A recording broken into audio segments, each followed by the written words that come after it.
Opinion. Dr. Birx is struggling with a nearly impossible choice. Predicaments, a former CNN producer and correspondent, is a world affairs columnist. She is a frequent opinion contributor to CNN, a contributing columnist to The Washington Post and a columnist for World Politics Review. Follow her on Twitter @Predicaments. The opinions expressed in this commentary are those of the author.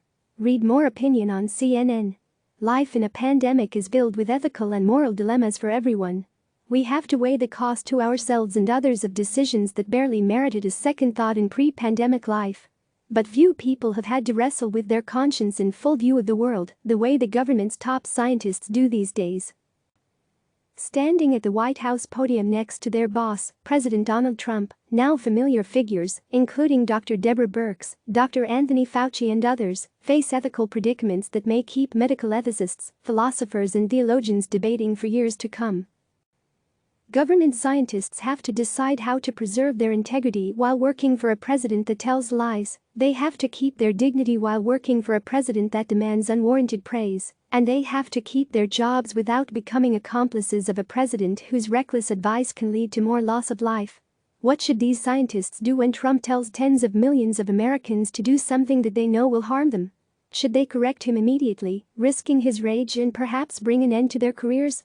Or should they keep quiet and hope they can find another moment to correct him, calculating that staying in Trump's good graces will allow them to do their jobs, perhaps saving even more lives than might be lost by allowing the bizarre presidential advice to filter into the community?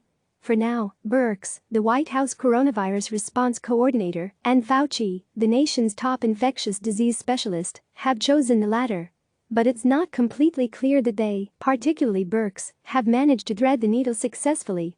Fauci has been more willing to openly correct the president, even if we sometimes wish he'd done it more quickly. "I can't jump in front of the microphone and push him down," he explained in an interview with Science magazine. He now needs special security to protect him from some of Trump's most passionate defenders. Birx has struggled visibly with her all but impossible dilemma. We saw it during and after that immortal briefing on Thursday, when she sat against the wall of the briefing room, as Trump suggested that disinfectant, injection inside, or perhaps ultraviolet light inside the body, might cure COVID-19. The close-up of her reaction, shifting in her seat, tightening her facial muscles and staring into the floor, went viral, in the old, pre-corona sense of the word. Now rumored to be in the running to replace Health and Human Services Secretary Alex Azar, Birx has become something of a Trump whisperer. But at what cost? In addition to a respected scientist, she is also a diplomat, and diplomacy often requires praise through clenched teeth. On Sunday, Birx defended Trump's irresponsible televised musings that ingesting disinfectant could kill the virus. Trump's words triggered urgent warnings from the makers of Lysol and Clorox not to drink or inject their product. It also sent much of the world into gales of laughter, a shameful moment for the United States. More importantly, it prompted many people to take the president seriously. Who knows how many desperate relatives of the sick thought maybe Trump found his desperately sought magic bullet. Maryland Governor Larry Hogan said hundreds of people in his state called to ask about injecting or ingesting disinfectants. In the midst of the uproar, Trump claimed, in a transparent lie, that he was being sarcastic when he brought it up. His new press secretary, Kayleigh McEnany, blamed the media for taking him out of context. Birx offered a third defense, telling CNN's Jake Tapper that Trump was having a dialogue about the subject, as if it had been a perfectly normal discussion, adding that Trump understood when she told him it was not a treatment. In fact, it's doubtful Trump understood because he persevered. "I think it's a great thing to look at. I mean, you know." Okay, Birx has done a superb job in the US-led global campaign against HIV/AIDS. Making her the pandemic point person is one of the best moves by the administration. But her efforts to please Trump have cut into her dignity and credibility. It was excruciating to watch clips of her disturbing interview with the Christian Broadcasting Network last month, after the president had spent weeks downplaying the pandemic and ignoring the experts.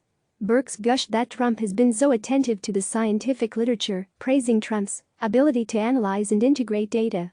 By then, Trump was busy proving exactly the opposite, promoting the use of hydroxychloroquine as very, very promising, even as Fauci tried to warn against it.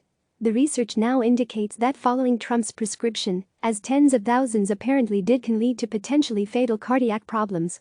Birx surely knew that what she was telling CBN was false.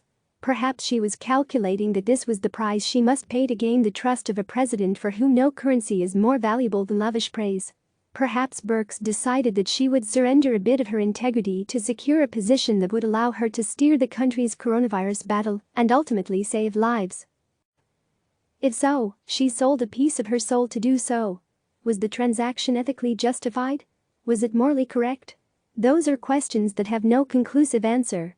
Birx has a habit of nodding, presumably approvingly, when the president speaks. Some people have told me they find that indefensible. They wonder if Birx is a Trumpist, a true believer. None of us knows what's in her heart, other than what her history tells us. She has a distinguished and honorable record of fighting disease around the world. Whatever compromises she's making now, we should respect that she has followed her calling throughout her professional life. Her latest challenge is an immense one, not just because the coronavirus is a tough foe, but because fighting it in the shadow of a self-serving pernicious boss creates new wrenching moral dilemmas. If she gets the top HHS job, let's hope she will strengthen her courage and call out the president quickly when that is needed. She owes that to the American people. Click subscribe to receive the latest news.